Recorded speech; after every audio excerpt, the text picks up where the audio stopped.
What we love about ATD is first it's very effective, it's very efficient, it's very thoughtful. It's got this vision for itself and for the nation and for the community college students on how to improve things, but it doesn't sort of stand on ceremony or tradition. It's going to do what makes sense as it sees it right now based on evidence. And so I think that's something that really is very appealing to us.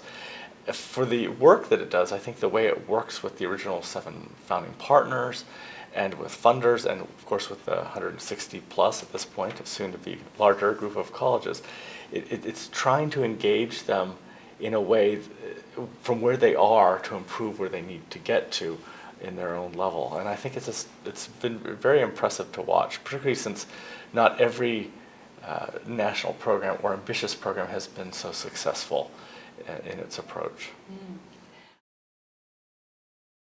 I think what's great about ATD is this idea of it's a coalition of the willing. It's the reform-minded colleges and their leaders working with their reform-minded faculty on their staff, and over time demonstrating that more data-driven approaches can be more successful and is a better approach than anecdote or instinct or gut feeling or that's the way we always did it. And I think that's a really, really effective way to try to reform a very disconnected system that doesn't have incentives designed to reward people for outcomes, but more typically for enrollment. And so I think it's a fabulous concept and idea. And it's the way we look at a lot of our other grant making now, increasingly. How do we get reform-minded groups together? So I think it's a great draw. Well, it's interesting. From our perspective, again, at the Kresge Foundation, we didn't even fund community colleges until 2007. So from 1924 until 2007, we didn't fund community colleges. And we funded traditional four-year institutions, which are still a critical part of the American higher education system. They are a foundational bedrock of the strongest, most competitive higher education system in the world. But community colleges now educate half of America's students. And you can't just focus on the four-year system, because then you're leaving behind half of America's students.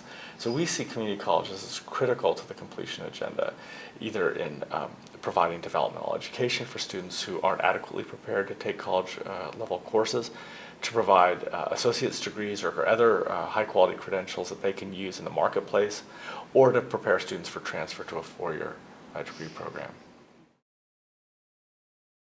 What do you look for when you're looking for how grantees or other organizations are approaching equity?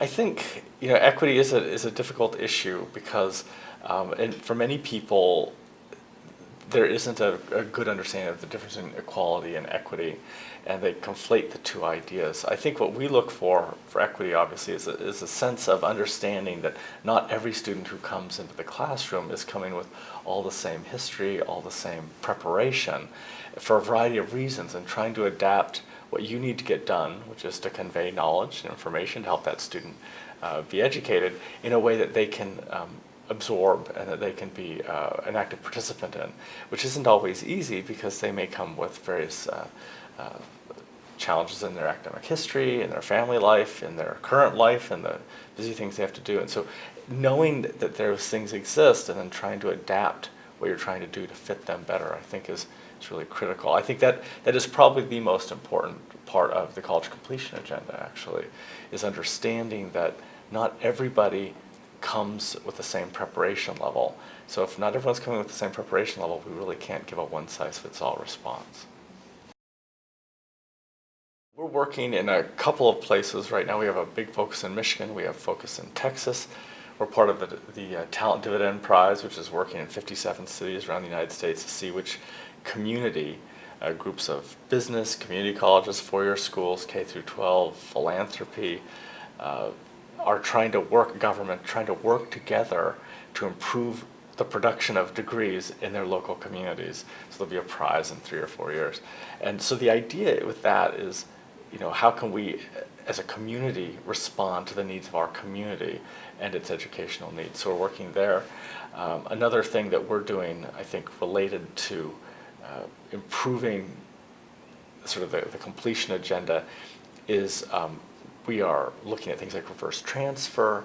Within states like Texas and Michigan where we're working, we've begun in Michigan a student success center to sort of help coordinate all the various initiatives, because there are lots of them out there, to help colleges take the very best of them and take advantage of them. Do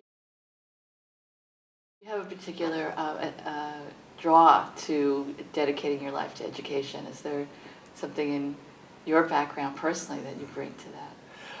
I guess, I did not go to a community college. I went to a four-year school, but education changed my life dramatically. And I think that as I've had in my career watched the sorts of things that go on, it's very clear to me that this is the greatest opportunity to improve people's individual life prospects. And so if we can provide education that meets students where they are and gets them where they want to be, we can really make a huge difference in their lives, the lives of their families, and the lives of the community and the nation as a whole. And so we work of course, in the United States, we work in South Africa.